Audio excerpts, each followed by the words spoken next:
পাঁচটি আলামত প্রকাশ পেলে বুঝবেন আপনার ভাগ্য পরিবর্তন হতে যাচ্ছে। মনে রাখবেন, তাকদীর, এই ভাগ্য কিন্তু সবকিছু আল্লাহর হাতে। কিন্তু কিছু সিমটম যদি আপনার কাছে প্রকাশ পায় তাহলে মনে করবেন যে আপনার দিন পরিবর্তন হতে যাচ্ছে। আল্লাহ তাআলা হয়তো আপনাকে ভালো কিছু দিবেন, আল্লাহ তাআলা আপনার জন্য কল্যাণ রেখে দিয়েছেন।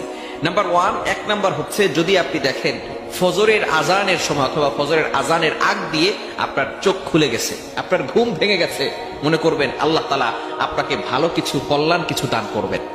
কেননা এই সময়টা হচ্ছে খুবই গুরুত্বপূর্ণ সময়। রাতের শেষ অংশে আল্লাহ পাক রব্বুল আলামিন প্রথম আসমানে আসেন। শুধু তাই নয়, আল্লাহ পাক রব্বুল আলামিন প্রথম আসমানে এসে বান্দাদেরকে ডাকতে থাকেন, ও আমার বান্দারা, কার কি লাগবে তুমি আল্লাহর কাছে চাও, আল্লাহ পাক রব্বুল আলামিন তোমাদের সবকিছুর ব্যবস্থা করে দিবেন।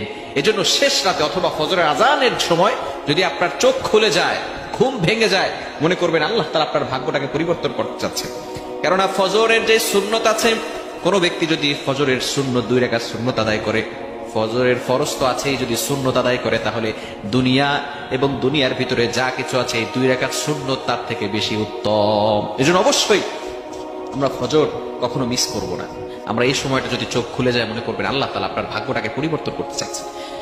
দ্বিতীয় নাম্বার হচ্ছে, যে ব্যক্তি দ্বীনটাকে এবং ইসলামটাকে ভালো করে বুঝতে পারে, আল্লাহ পাক রব্বুল আলামিন যে ইসলাম দিয়েছেন, দ্বীন দিয়েছেন, এটাকে সে ভালো করে বুঝতে পারে। কেননা আল্লাহ তাআলার কাছে একমাত্র মনোনীত ধর্মের নাম কি বলেন তো? আল্লাহ তাআলা নিজে বলে দিয়েছেন 3 নম্বর পারার 11 নম্বর পৃষ্ঠার 5 নম্বর লাইন, সূরা আলে ইমরানের 19 নম্বর আয়াতে আল্লাহ তাআলা বলেন, ইন্নাদ দীনা ইনদাল্লাহিল ইসলাম, surely Islam is the only religion of Allah. আল্লাহ তাআলার কাছে একমাত্র মনোনীত ধর্মের নাম হচ্ছে ইসলাম।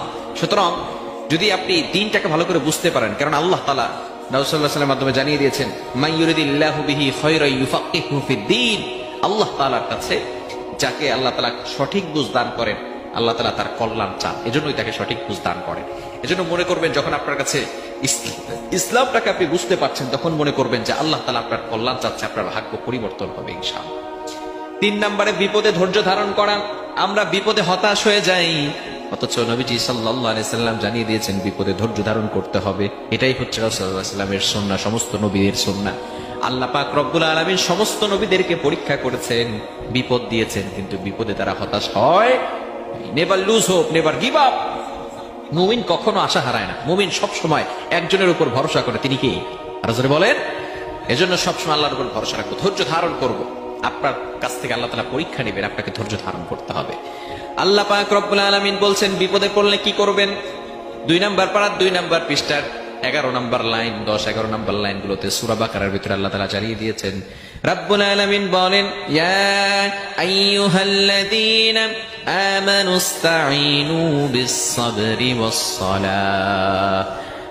অবশ্যই যখন তোমরা বিপদে পড়বে তখন আল্লাহর কাছে সালাত এবং ধৈর্যের মাধ্যমে সাহায্য চাইবে। ইন্নাল্লাহা মা'আস-সাবিরিন, নিশ্চয়ই আল্লাহ তাআলা ধৈর্যশীলদের সাথে আছেন। এজন্য অবশ্যই বিপদে ধৈর্য ধারণ করতে হবে। 4 নাম্বার, যার চেহারা উজ্জ্বল হবে, চেহারা বিউটি, চেহারা যে সৌন্দর্য আছে, যে কিউটনেস আছে, এগুলো যার বৃদ্ধি পাবে, তার চেহারার উজ্জ্বলতা বাড়বে, মনে করবে আল্লাহ পাক রব্বুল আলামিন তার ভাগ্যটাকে পরিবর্তন করতে চাচ্ছেন। অনেক মানুষ দেখবেন কালো, কিন্তু চেহারা একটা নূর আছে না নাই? তারা নামাজ পড়ে, আল্লাহর ইবাদত করে, আল্লাহ পাক রব্বুল আলামিন চেহারার ভিতরে নূর দিয়ে দিয়েছেন। এজন্য যখন দেখবেন চেহারা উজ্জ্বল হচ্ছে, মনে করবেন আল্লাহ পাক রব্বুল আলামিন তাকে ভালোবাসেন, তাকে মহব্বত করেন। 5 নাম্বার, হযরত আলী রাদিয়াল্লাহু তাআলা এগুলো আমাদেরকে জানিয়ে দিয়েছেন। 5 নাম্বার হচ্ছে, আশেপাশের লোকেরা যখন তাকে ভালোবাসা শুরু করবে, কোন মানুষকে যখন আশেপাশের লোকেরা ভালোবাসা শুরু করে, মনে করবেন আল্লাহও তাকে ভালোবাসে। তবে অবশ্যই ইসলামের পথে থেকে, সঠিক পথে থেকে সে যদি এমন সম্মান অর্জন করতে পারে, মনে করবেন এই সম্মানটাকে দিয়েছেন কে? আরো জোরে বলে, আল্লাহ তাদেরকে এই সম্মান দিয়েছেন। অনেক সময় কোন ব্যক্তি যদি আল্লাহকে ভালোবাসে, আল্লাহ পাক রব্বুল আলামিন তাকেও ভালোবাসা শুরু করেন। শুধু তাই না, জিবরাইল সালামের মাধ্যমে জানান, ও জিবরাইল, আমি আমার এই বান্দাকে ভালোবাসি, তোমরাও ভালোবাসো, ফেরেশতাদেরকেও ভালোবাসতে বলো। ফেরেশতারাও ভালোবাসা শুরু করে, দুনিয়ার সকল মানুষ আস্তে আস্তে তাকে ভালোবাসা শুরু করে দেয়।